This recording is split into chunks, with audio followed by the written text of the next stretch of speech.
Okay, I'm gonna start reading Job. Now there's no way I'm gonna make it through this book. So this will be, you know, read so much and then wait and then read so much and then wait. It'll be like a series, I guess you'd say. But here we go. And this supposedly may be one of the oldest books that there is, back with Jacob and Abraham and all them.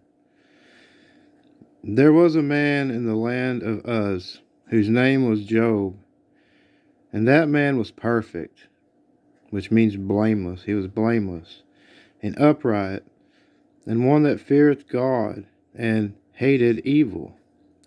And there were born unto him 7 sons and 3 daughters. And that's so weird. My mom and dad had 10 children. They had 4 daughters and 6 boys. Just thought I'd throw that in there. I'm the 8th. His substance also was 7,000 sheep and 3,000 camel and 500 yoke of oxen, 500 she-asses, and a very great household, so that this man was the greatest of all the men of the east. And his sons went and feasted in their houses, every one his day, and sent and called for their 3 sisters to eat and to drink with them. And it was so, when the day of their feasting were gone about, that Job sent and sanctified them, and rose up early in the morning, and offered burnt offerings according to the number of them all. For Job had said, It may be that my sons have sinned and cursed God in their hearts. Thus did Job. He was worried about them, that maybe while they were drunk, that maybe they cussed God in their heart or something. Now there was a day when the sons of God came to present themselves before the Lord, and Satan came also among them. Now this is talking in heaven here. And the Lord said unto Satan, Where come you? Whence come thou? Then Satan answered the Lord and said, From going to and fro in the earth, and walking up and down in it. He's like, I've been all over the place. I've been in the earth. And the Lord said unto Satan, Hast thou considered my servant Job, that there is none like him in the earth? He's a blameless and an upright man, one that fears God and hates evil. And Satan answered the Lord and said, Does Job fear God for nothing? And don't that sound like Satan? You know what I mean? Does Job fear God for naught? Has not thou made a hedge about him, and about his house, and about all that he has on every side? Thou hast blessed the work of his hands, and his substance is increased in the land. Well, that right there proves that God can put a hedge about a man, right? His angels in charge over thee. But put forth thy hand now, and touch all that he has, and he will curse you to your face. And the Lord said unto Satan, Behold, all that he has is in your power. He's saying, go ahead, touch everything he has. Only upon himself put not forth your hand. He's saying, do whatever you want, don't kill him.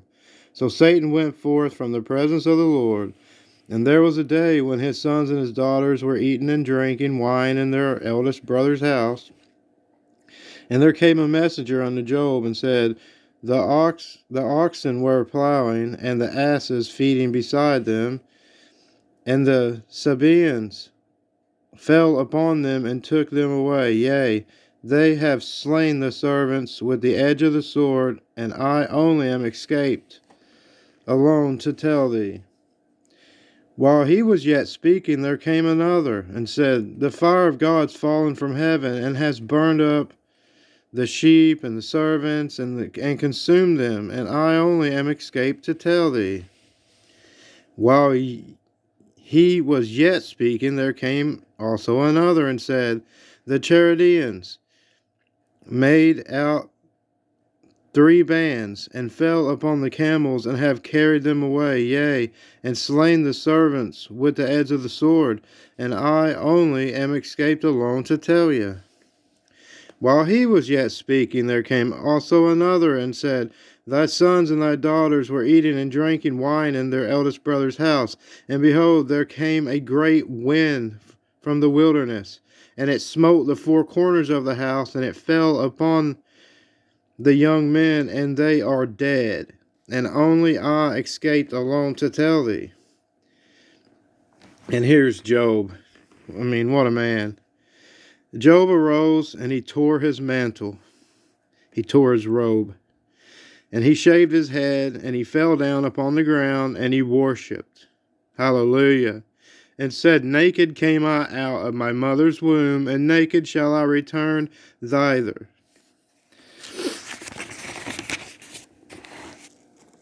The Lord gave, and the Lord has taken away. Blessed be the name of the Lord. And that's how we should all be right there. This earthly stuff doesn't mean anything. I mean, when it comes to your children, I mean, that's a gift from God. That's not earthly. It'd be hard. In all this, Job sinned not, nor charged God foolishly. Again, there was a day when the sons of God came to present themselves before the Lord, and Satan came also among them to present himself before the Lord. And the Lord said unto Satan, From where come you? And Satan answered the Lord and said, From going to and fro in the earth, walking up and down in it. And the Lord said unto Satan, Hast thou considered my servant Job? And here it goes again. Have you considered Job? That there's none like him in the earth, a perfect and an upright man, one that fears God. He hates evil, and still he holds fast his integrity, although thou movest me against him, to destroy him without cause. Satan answered, and Satan answered the Lord and said, Skin for skin, yea, all that a man has will he give for his life. This is scary, But put forth thy hand now, and touch his bones and his flesh, and he will curse thee to your face. The Lord said unto Satan, Behold, he's in your hands, but save his life. Don't take his life. So went Satan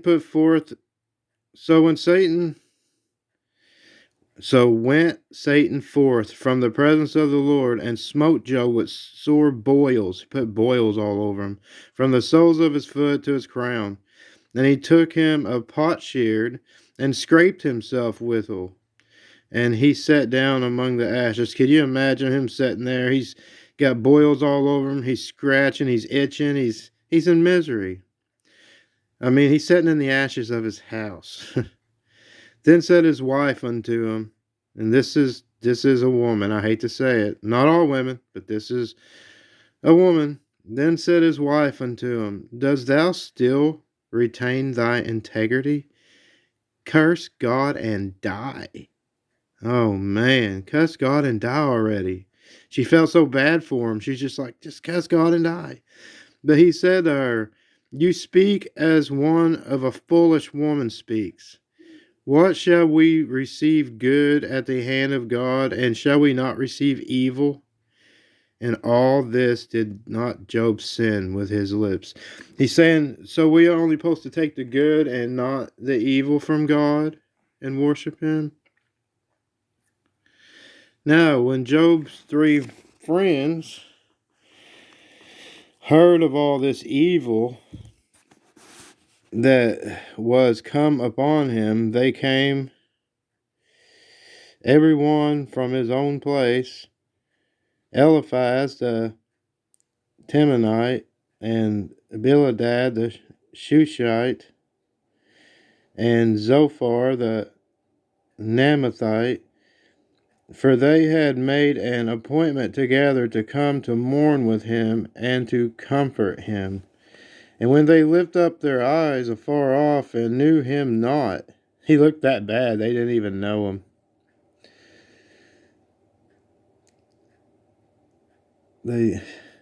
knew him not. They lifted up their voice and wept. They cried, and they rent every one his mantle, and sprinkled dust upon their heads toward the heaven. So they sat down with him upon the ground 7 days and 7 nights. Not one spoke a word unto him, for they saw that his grief was very great. Could you imagine, man? I mean, I feel so sorry for this guy. After this, opened Job his mouth and cursed his day. After 7 days, he opened his mouth and he cursed the day he was born. Job spoke and said, "Let the day perish wherein I was born, and in the night in which it was said, there is a man child conceived. Let that day be darkness. Let not God regard it from above, neither let the light shine upon it. Let darkness and the shadow of death stain it. Let a cloud dwell upon it. Let the darkness of the day terrify it. As for that night, let darkness seize upon it. Let it not be joined unto the day of the year. Let it not come into the number of the months. Look, let that night be solitary. Let no joyful voice come therein. Let them curse it that curse the day, who are ready to raise up their mourning. Let the stars of the twilight thereof be darkened. Let it look for light, but have none. Neither let it see the dawning of the day, because it shut not up the door of my mother's womb, nor hid sorrow from my eyes. Why died I not from the womb? Why did I not give up the ghost when I came out of the belly?"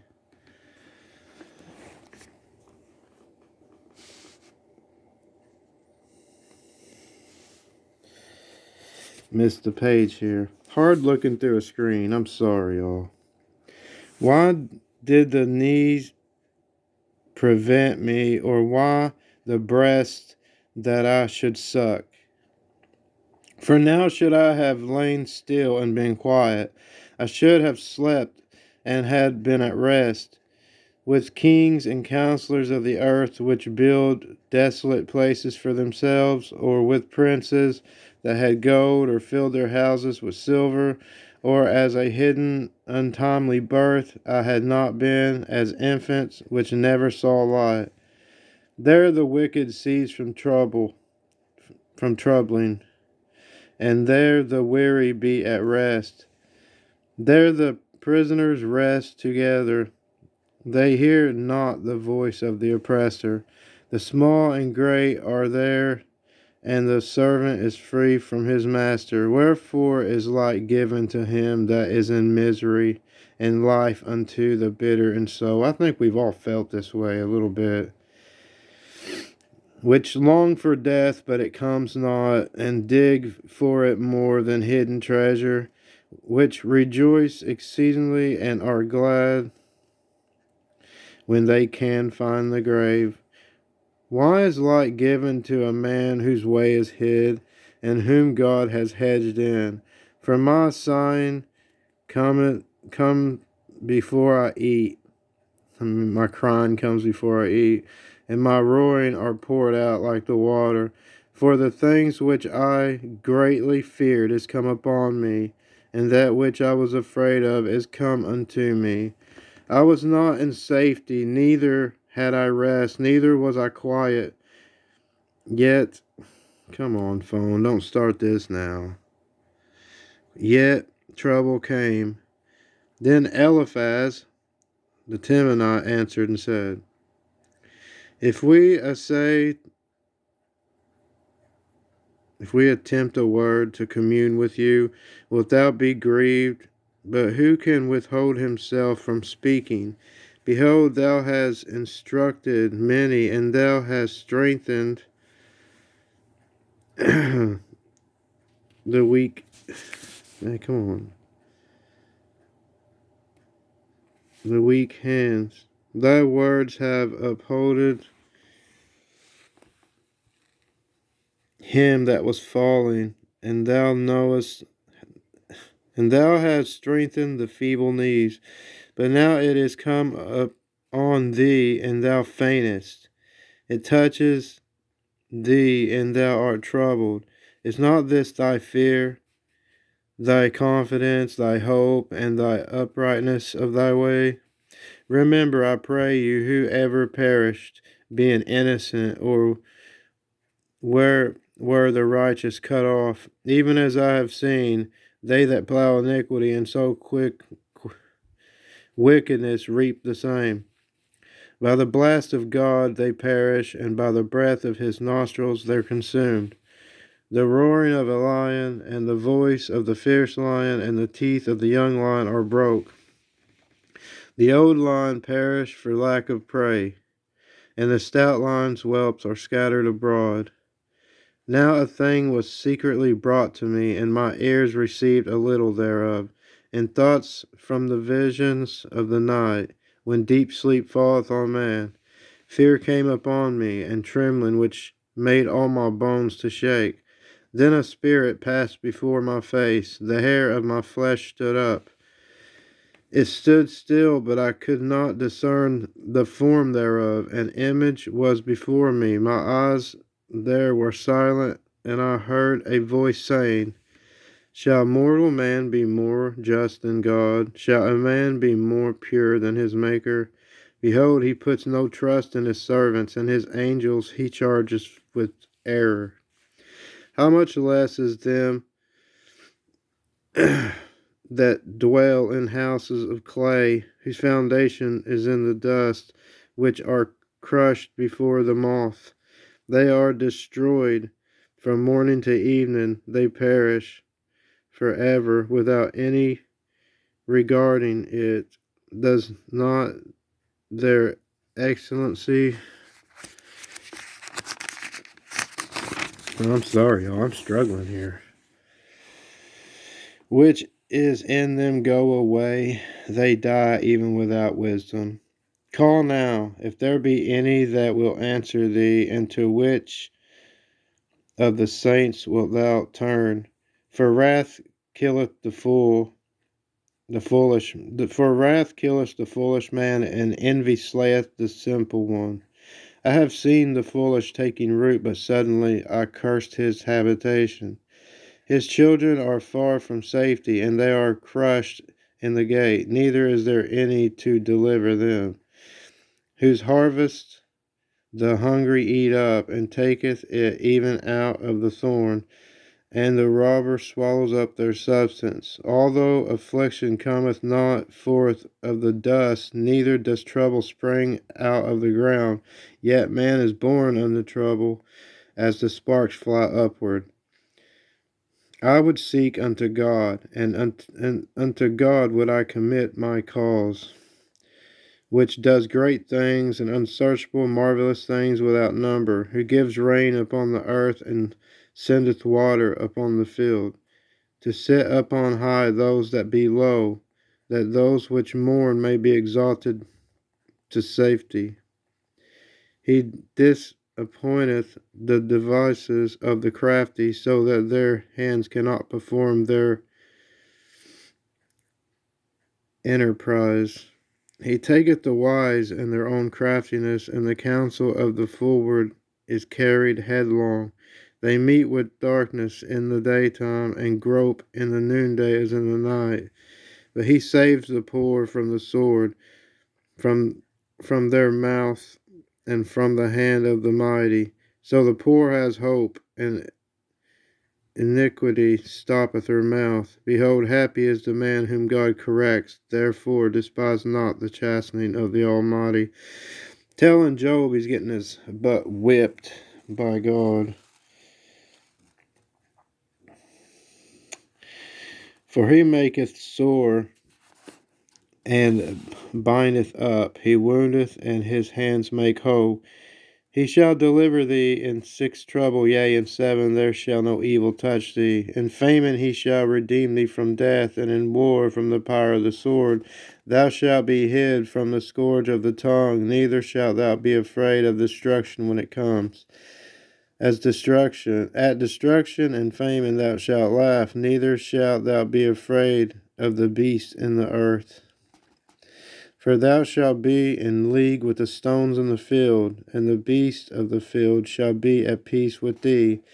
And thou shalt know that thy tabernacle shall be in peace, and thou shalt visit thy habitation, and shalt not sin. Thou shalt know also that thy seed shall be great, and thy offspring as the grass of the earth. Thou shalt come to thy grave in full age, like a shock of corn cometh in its season.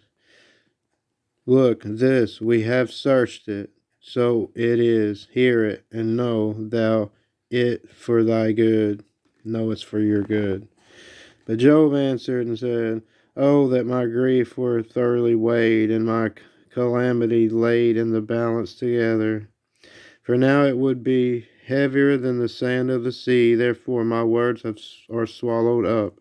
For the arrows of the Almighty are within me, the poison whereof drinketh up my spirit. The terrors of God do set themselves in array against me. Does the wild ass betray when he has grass? Bray. Does the wild ass bray when he has grass, or loweth the ox over his folder? Can that which is unsavory be eaten without salt, or is there any taste in the white of an egg? The things that my soul refuse to touch are as my sorrow meet. Oh, that I might have my requests, and that God would grant me the things that I long for, even that it would please God to destroy me, that he would let loose his hand and cut me off. Then should I yet have comfort, yea, I would harden myself in sorrow. Let him not spare, for I have not concealed the words of the Holy One.